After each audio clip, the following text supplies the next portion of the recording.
there is something that I think it's a bit similar to things like this. When they know that a book contains truth, they price it so high so that average people like me and you won't afford to just go spend $500 on a book, just a book. Right? That is where they hide most of the truth of this world. They hide it in a book and make it so high. The cost to be so high that you can't just ordinarily acquire it.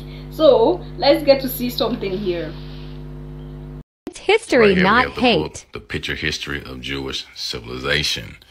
Now, this video is not intended for hate or hate speech. I'm just showing pictures. That is all. Okay. And I bought this book used. Apparently, the previous owner had it in 1971. Jewish sources.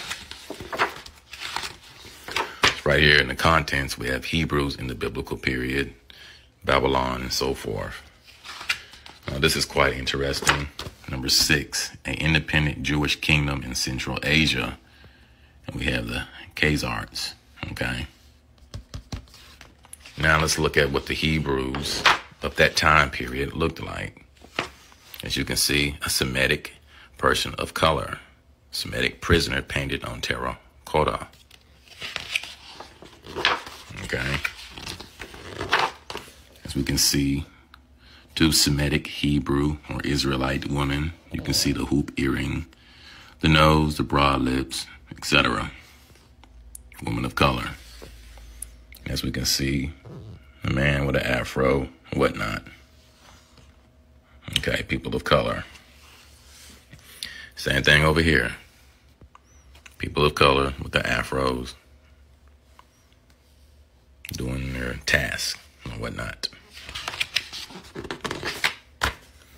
Right here we have the Pharaoh. The Egyptians became familiar with a horse and wagon after the victory of the Hyksos in the beginning of the long period, 1730 through 1580 BCE, the rule of the Asiatic peoples of the land of the pharaohs. Okay. You see that?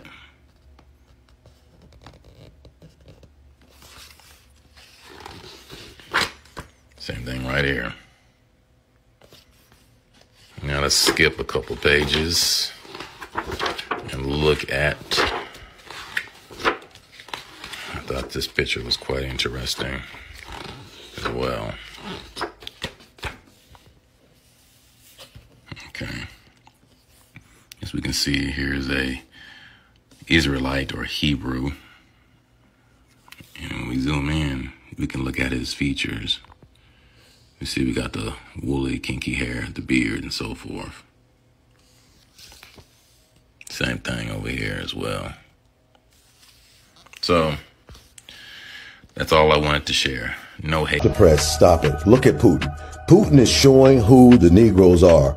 When you go into Russia, they never took our murals down. These murals are from the Black Russian Archives Church that you can see when you go to YouTube. Putin was showing the world who we are. He wanted everybody to see it. But if you notice, the American cameras, they took the camera and they dropped it.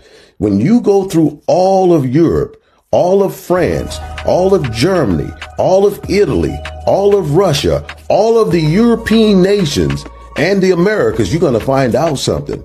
That this so-called Negroes or Moors only mean that you're black. Moors ran everything, and a lot of these Moors were Jews.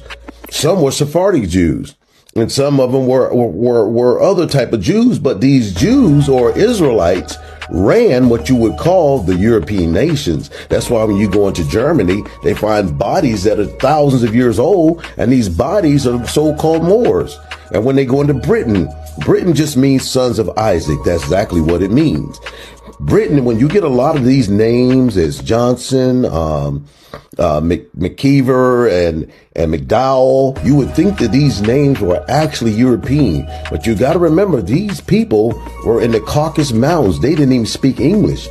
These so-called Negroes and Moors taught them English, and when they came in later in the 19th century, they basically took over all of Britain, France, Germany from the 11th century. After the 19th century, they took over everything. And what they did, they came through and they whitewashed everything. So I'm showing you pictures of the ancient nobles here right now as we speak. As a matter of fact, there's a picture here of the painting by Michelangelo, and it's in the Sixtine Chapel, and it's of Joseph and Jacob. Here's another one of Moors fighting what they call wild men. And here's a picture of Robert Pufus by Jean Farkas, or king. He was a king in Britain. And here are coats of arms. These are different nations of Britain, of different people who are Moors. Now, look here, the Holy Roman Emperor, Charles V. Isn't this something, folks? But get this. Look at what we call Columbus. He was a Sephardic Jew. That's why he had to come here, because no one else could. In the ancient synagogue that's been restructured and rebuilt, here lies the truth that many seek after. Inside this restored synagogue, there are pictures everywhere. Historical evidence is right before my eyes. This extraordinary building has much to be desired. Here inside the synagogue, known as the synagogue of Hamim Binto, you find some very interesting pictures of the Jews of Magadur. Upon closer examination of the four pictures, it is clear to see that the Moroccan Jews of the past were highly melanated beings. Here we see black Jews walking through the Medina. Below we see these same dark-skinned Israelites at the Bab el-Masa in Magadur, which was built in 1769 during the reign of Muhammad bin Abdullah as part of the reconstruction of the fortification of the city. As you can see, there is an engraved inscription above the arch as to when and who constructed this forted gate. In this recent picture of the same door, a close and more detailed inscription can be seen.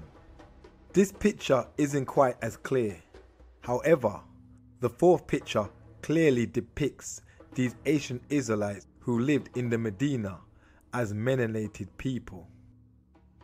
Wanting to understand more about the pictures, I asked the Guardian, who was unwilling to go on camera, to inform me of what these pictures represent.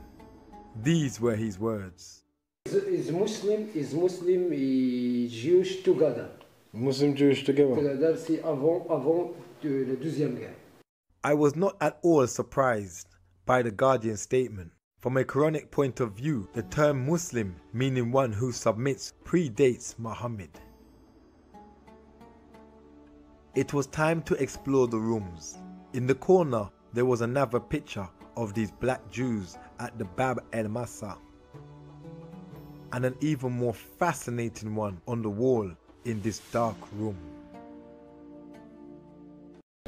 Anyway, I hope you got the message. Now you've seen the reason why that book is so pricey. You see the reason why. And like I was saying, it's not gonna be an everyday person that will just go get a book for $500. You would think about what you're going to use that money for. Just a book. Why should I spend such amount of money to go get a book like that? And that is the reason why the prices were raised to that level, so that we would be kept out of the truth. Not just this the Jewish civilization and the rest of them. There are other books that explains very well in total about most of these things that seem to be confusing, but the price is so high that you cannot afford it. These things are done deliberately. You can't tell me it's just done or just that is how it should be. No, they know why they do these things, to keep the truth far away from those who should know the truth. And this is what they've been doing for ages past, and this is what gave them the right to whitewash everything. So the book that should have left in common for everybody to purchase and study are books that they have whitewashed. But the original ones, right, they prevent it from circulating and put it in a place where you can't even get there. And when you get there, you see the price, you tell yourself, oh, let me scroll through. I can't spend such money on a book. How much is my salary? This is the aim. This is the aim, to just discourage us from getting to what we should get to. And the painful thing is that a lot of us will see this thing as, no, it's nothing, right? We see this thing as it's nothing. But these people have a plan. It's not just done, like, they have a plan. They know what they're doing, sweetheart. They know what they are doing.